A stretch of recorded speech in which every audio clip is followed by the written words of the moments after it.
ராஜாவாகிய சாலமோன் கர்த்தரை கோபப்படுத்தி வழி விலகி போனதுனால ராஜ்யபாரம் சாலமோனின் மகனாகிய ரெகுபெயாமுக்கு கிடைக்காம சாலமோனுடைய ஊழியக்காரனாகிய யெரொபெயாமுக்கு கிடைக்குதுங்க.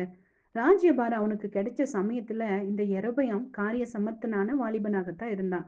ஆனா போக போக அவன் தன்னோட இருதயத்துல தப்பான ஒரு யோசனை பண்ணி ராஜ்யபாரம் தன்னிடம் நிலைத்திருக்க வேண்டும் அப்படிங்கிறதுக்காக இந்த யெரொபெயாம் பொன்னினால 2 கன்றுக்குட்டிகளை உண்டாக்கி ஜனங்களை பார்த்து சொல்றான், நீங்க எருசலேமுக்கு போய் நீங்க பிரயாணம் பண்ணி அங்க போய் வர்றது உங்களுக்கு டயர்டா இருக்கும். அதனால இஸ்ரவேலரே நீங்கள் இதை பணிந்து கொள்ளுங்கள் அப்படின்னு சொல்லி அந்த கன்றுக்குட்டிகளை ஒன்றை தாணிலும் மற்றொன்றை பெத்தேலிலும் வைக்கிறான்.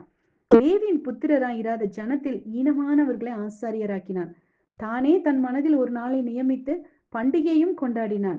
ஒரு வேலைக்காரனை கர்த்தர் ராஜாவை உயர்த்தினார் அப்படிங்கிறத மறந்து தன்னோட பதவி பறிபோகாமல் இருக்கணும் அப்படிங்கிறதுக்காக ஜனங்கள் எருசலேமுக்கு போவத தடுத்து விக்கிரக ஆராதனை செய்ய தூண்டி விடுறான். அதுவும் தன்னோட சுயநலத்துக்காக. இன்னைக்கு நம்மள எத்தனை பேர் இப்படி இது போன்ற சூழ்நிலையில நம்ம வாழ்ந்துட்டு இருக்கிறோம்? நம்ம எந்த சூழ்நிலையில இருந்தோம்?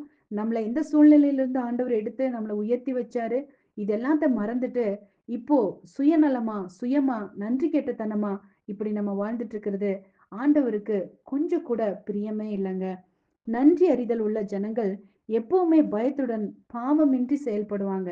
ஆனா நன்றி கெட்ட ஜனங்கள் தங்களுடைய இஷ்டம் போல செயல்படுவாங்க. நீங்க எப்படிங்க?